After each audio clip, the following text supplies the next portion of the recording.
Hello guys, how are you? I'm Hardeep Singh. Welcome back to your own YouTube channel. IELTS updates and recent exams. For more updates related to recent IELTS exam writing test topics, listening, reading, practice test, and speaking, you can guesswork. Please guys participate in everyday listening and reading practice test to achieve your desired band score in your actual IELTS exam. Please hit the like and subscribe button. Press the bell icon for the upcoming notifications.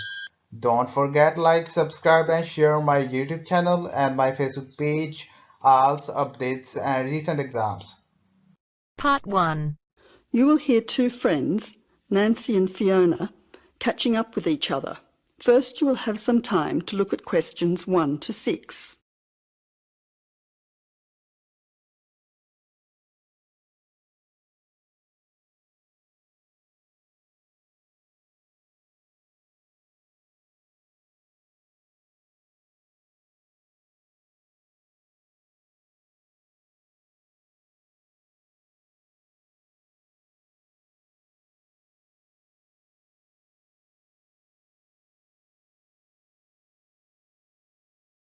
Hello, Fiona.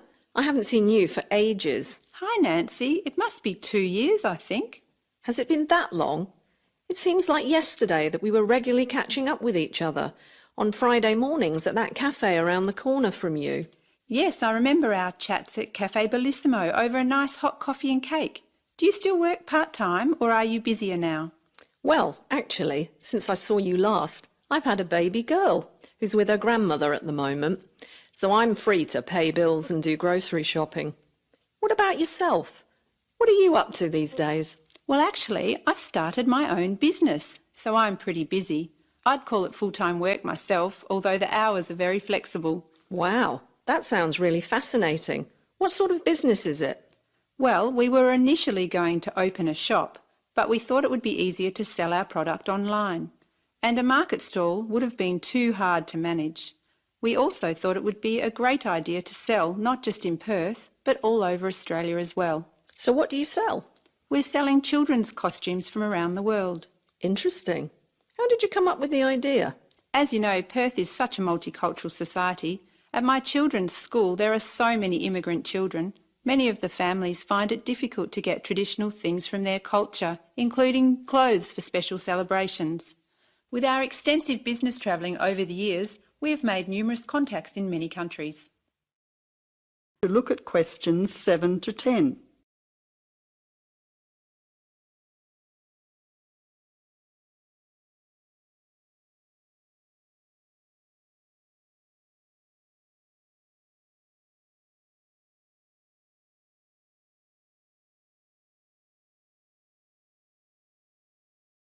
So how many countries' costumes do you sell? At the moment, I have a good range of countries. I have access to 10 from Africa and similarly from Asia with 10 nationalities. I have slightly more from the Americas with 13 and more again from Europe with 25. Unfortunately, I only have 6 for the Pacific region, but I'm expanding all the time. When do you find time to run your business? Well, that's the problem at the moment. I have so many things to organise, but I don't have enough time to do everything. Do you see an accountant or do you do your tax yourself? I get all of my receipts and expenses together, but then I go to an accountant who fills in my tax return as it takes me too much time. What about your website? You said that your company's growing all the time.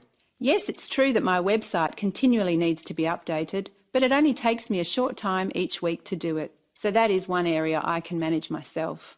Do you advertise your business anywhere? Where do your customers come from? It's interesting you should ask. Most of my business is word of mouth, but I do hand out a lot of business cards.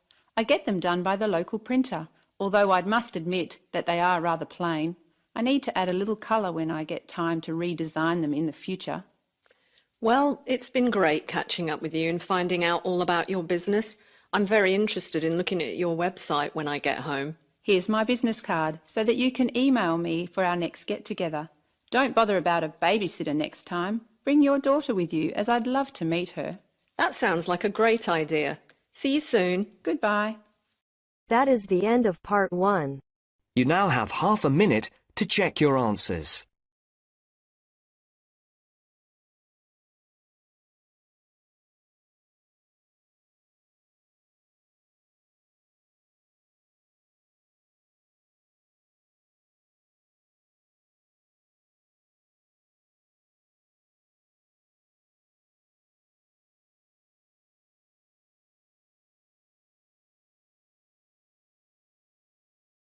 Now turns to Part 2.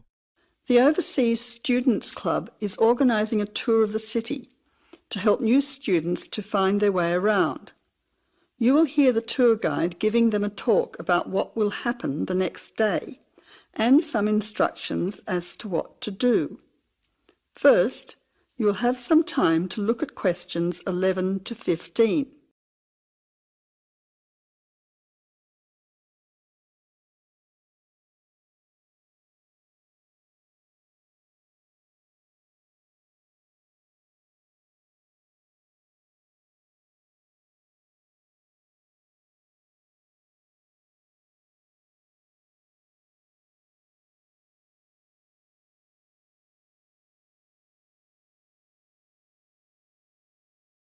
Hello everyone, I'd like to welcome you to our city. I hope that you will have an interesting and valuable experience with us.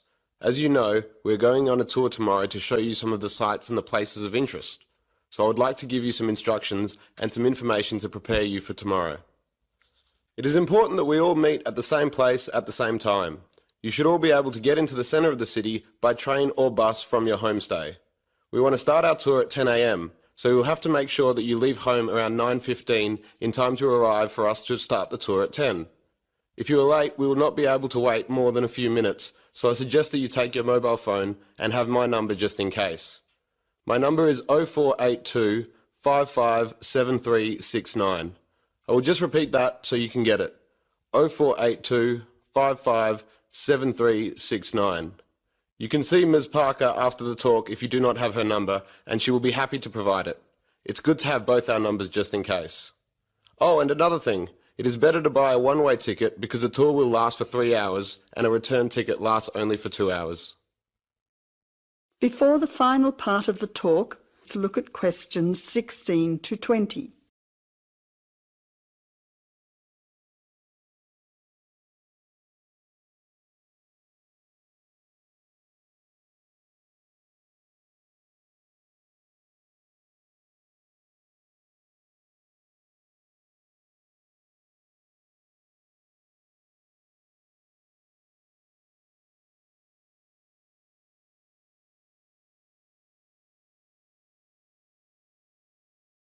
Now, we are meeting at the town hall. You should be able to make your way there from the bus or train stations, which are both in Flinders Street.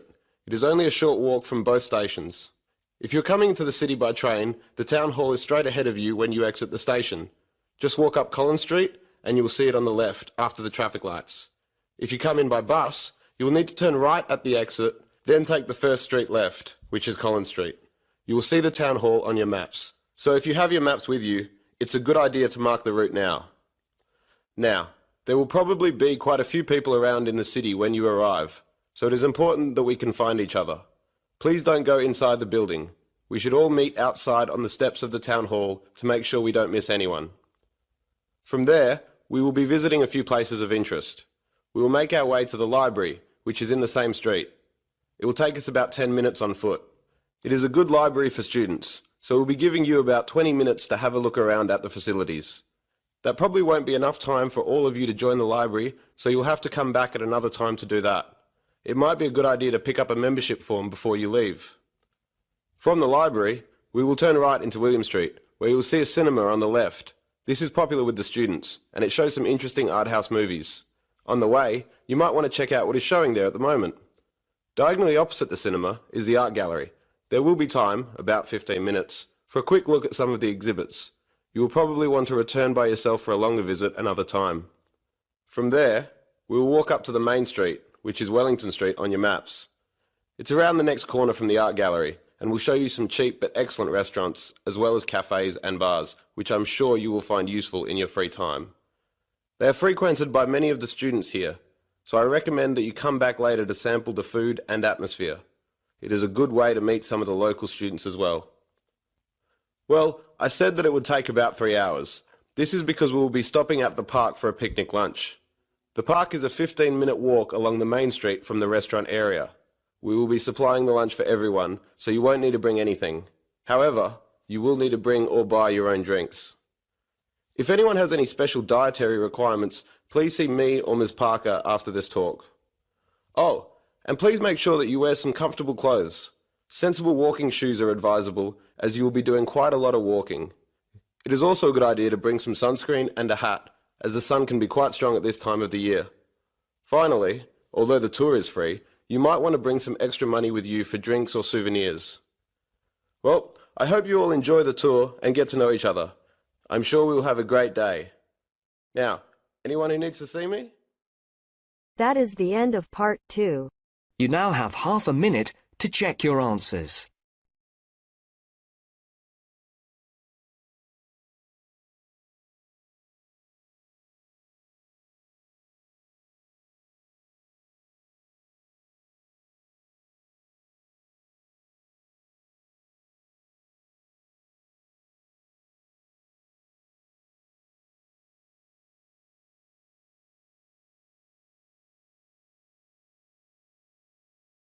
Now turns to part 3. You will hear a conversation between a student called Mark and his teacher, Professor Jones. First, you have some time to look at questions 21 to 25.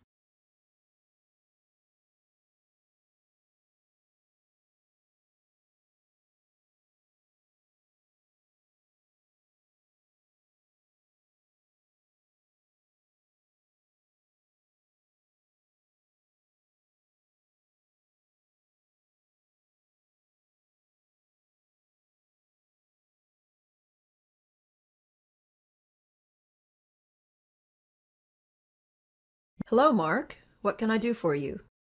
Oh, hi, Professor Jones. I've come to ask you a big favor. Let me guess, Mark. You want more time for your essay assignment. You're the third student I've seen today, all with the same request. It beats me why a few people leave their planning to the last minute and then think that they can come at a day's notice and get a reprieve. It's really not fair to all the students who are well planned and organized, is it? Yes, you're right, and I'm really sorry I need to ask. I've never asked for an extension before. So, Mark, why should I grant you an extension when I said no to everyone else today? Well, Professor Jones, I really do have a valid reason. It's not just the usual, like I have a cold, and I have a certificate from my doctor, or my computer crashed and I lost all my data. I wouldn't bother you with those old excuses. You see, my twin brother was planning to get married next weekend, but last week his girlfriend told him the wedding was off, and he landed on my doorstep. He was really upset. I couldn't just tell him to go away because I was busy, and of course I would have had 3 assignments due this week, and all my study plans just went out the window. I see. So why didn't you come to see me a week ago when your brother first turned up? Because I was hoping I would still be able to get it done, but I just can't manage it. Well, actually I have written the required number of words more or less, but frankly I feel it's terrible. I don't want to let myself down by handing it in as it is at the moment, and I really don't want to drop my grade point average by getting a low mark on this assignment. Well, the course handbook states very clearly that at least 5 days' notice is required for any extension, except in emergencies. Those rules were designed to make it fair for everyone, you see. You're supposed to submit a request on the proper form, and you can send it by email. And you also need to make an appointment and discuss your request in person, as you have done now. Your problem does come very squarely under the family issues category, so you probably would have got some extra time if you'd done that. I'm not really inclined to grant this request now, you know. Yes, I know I've really messed up. I suppose I'll just have to hand it in as it is and take a lower grade.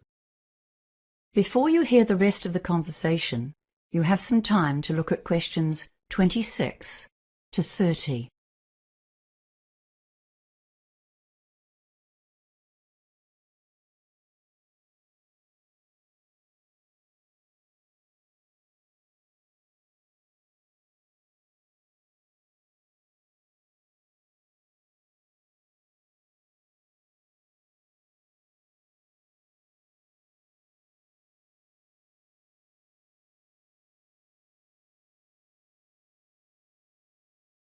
Well, at least you've made a start, which is more than can be said for your other colleagues today. Have you got what you've done so far? Come on, we'll look through it together, and I'll see if I can make a few suggestions for a quick fix. How about that? Oh, thank you. Yes, here it is on my laptop. Well, let's see. Let's start with the bibliography. Yes, you've consulted most of the sources I suggested, but you don't have any references of your own, and that was part of the task, wasn't it? You need at least 3 references of your own, see? Yes, I know. I did find one more. McDonald and Ferris, 2014. Okay, that's a good one. I suggest you look at their reference list too, and chase up a couple more from there. You should be able to find everything you need in the online library databases, especially LanguageLine. Yes, okay. So what about the essay structure and the argument? Are they okay, or am I barking up the wrong tree? Well, you just seem to jump straight into your first point here. I'm not sure where your essay is going. Where's the introduction? Oh, right. I always leave that till the end, and write it after I've finished the rest of the essay. That way, it ties into what I've already written. Well, that's what we were taught in the study skills course anyway. Yes, and you're quite right. So tell me about your ideas. What's your main argument? Well, I'm not really sure. I think I understand the 3 opposing theories okay, but I don't really have a strong opinion about which one is correct. I was more thinking of explaining them all as clearly as I can, and then giving the evidence for each one. I don't think there's a clear-cut right or wrong. Well, that's my opinion anyway. Do we need to say that one is better than the other 2? No, you don't. And what you are planning to do is often the best way to go about it. Well, I've been skimming through what you've written while we've been talking, and one thing you definitely must do before you submit this assignment is to edit it for grammar and spelling mistakes. There are a lot of errors here, just simple things that are easy to fix. But still, I can see you've done the basic work, and I do sympathize with your brother. It must be very difficult for him. So I'll give you 1 extra day on this essay. Oh, thank you, Professor Jones. Thank you. I'll hand it in before 5 p.m. on Wednesday, then. Yes, that's the final deadline. Goodbye now.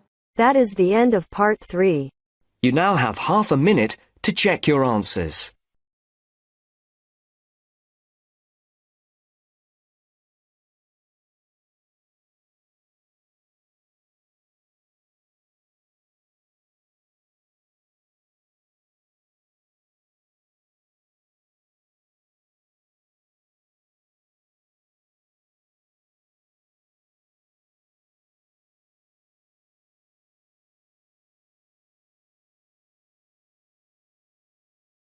Now turns to part 4. You will hear a talk given by a lecturer in the Art History department. First, you have some time to look at questions 31 to 40.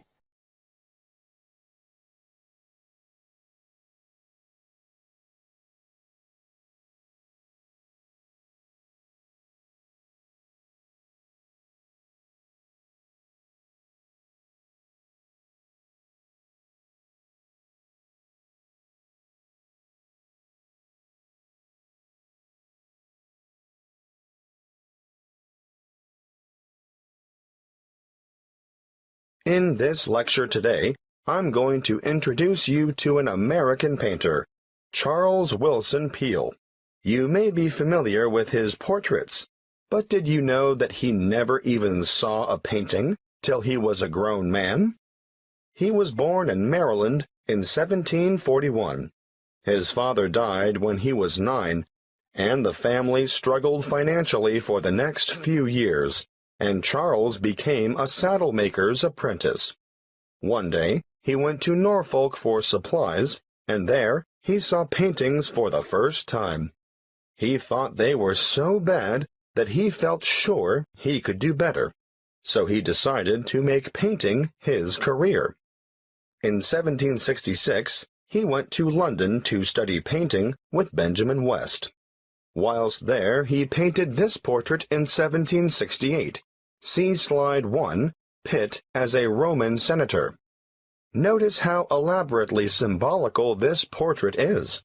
The symbolism arises, of course, from Pitt's famous speech to the British Parliament, where he draws an analogy between the ancient Roman Senate's view of a barbaric Britain and the prevailing European view of the time of a barbaric African continent fueling the slavery trade. Perhaps you didn't know that the Romans used Britons as slaves. But I digress. back to Peel. He returned to America and in 1772 painted the first ever portrait of George Washington. See slide 2. In 1773, he painted a group portrait of himself, his wife, mother, brothers, sister, his old nurse, and an unidentified baby. Just look at the slide. This painting is simply called the Peel family.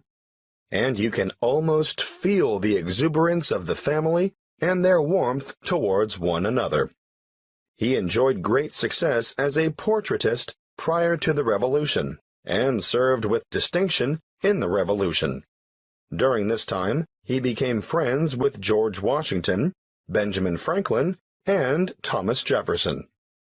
After the war, he continued to paint, and, when his wife died in the 1790s, as a result of her 11th pregnancy, he remarried.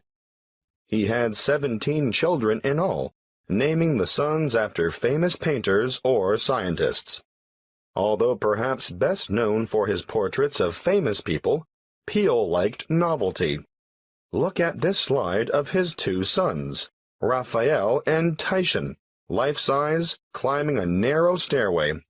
This painting, The Staircase Group, 1795, was exhibited in a doorway as a trompe-l'oeil, and it is said that it did, in fact, fool the eye of George Washington. Even as far back as 1772, we can see his desire for difference in Rachel weeping.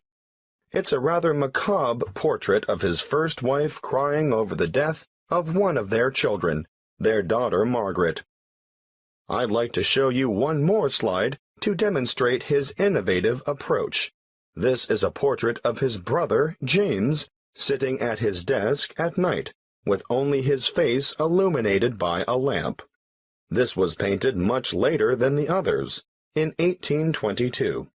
You know, Peel believed anyone could learn to paint, and he taught painting to his brothers, sisters, sons, daughters, nephews, nieces, and other relatives. 4 of his sons, Titian, Rubens, Rembrandt, and Raphael, became painters, as did his brother James. Before you hear the rest of the conversation, you have some time to look at questions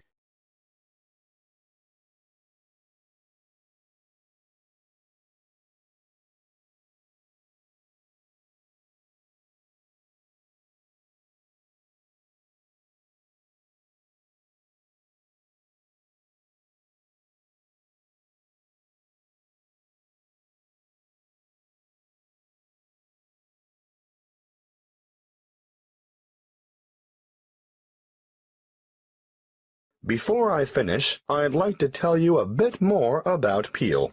He was active in politics for several years, and throughout his life, he maintained a lively interest in many branches of science. He was also an inventor who gained patents for a fireplace, porcelain false teeth, and a new kind of wooden bridge. He collaborated with Thomas Jefferson on what was known as the polygraph, a kind of portable writing desk. But it wasn't any ordinary desk. This one could make several copies of a manuscript at once. He also wrote papers on a wide variety of subjects, from hygiene to engineering. Oh, and he also tried his hand at inventing a fairly primitive but innovative motion picture technique, new types of eyeglasses, and a velocipede, which is a precursor to the bicycle. Now, some of the original velocipedes had pedals and some didn't. You sort of scooted along on them using your feet. Unfortunately, I can't remember which type it was that Peel worked on. He's also remembered for his work as a naturalist. He established the first scientific museum in America, and he even invented his own system of taxidermy. For those of you who aren't sure what taxidermy is, it's the art of preparing, stuffing, and presenting dead animals so that they appear lifelike. He was also well ahead of his time in that he placed his animals in a simulated natural environment. His most magnificent exhibit, however, was the complete skeleton of an extinct mammal known as a mastodon, which he helped excavate. The event was memorialized in his extraordinary painting, The Exhuming of the Mastodon. That is the end of part 4. You now have half a minute to check your answers. So guys, don't forget like, subscribe and share my YouTube channel and my Facebook page, IELTS updates and recent exams. For more updates related to recent IELTS exam writing test topics, listening, reading, practice test and speaking, you got guesswork. Please guys, participate in everyday new IELTS listening and reading practice tests to achieve your desired band score in your actual IELTS exam. For more IELTS material, visit my official website www.ieltsupdatesandrecentexams.com. The link is given below in the description. If you need PDF files of latest IELTS material, then please join my Telegram channel. So guys, please write your score below the comment section. Again, thanks for listening. God bless you all guys. Stay tuned, stay safe.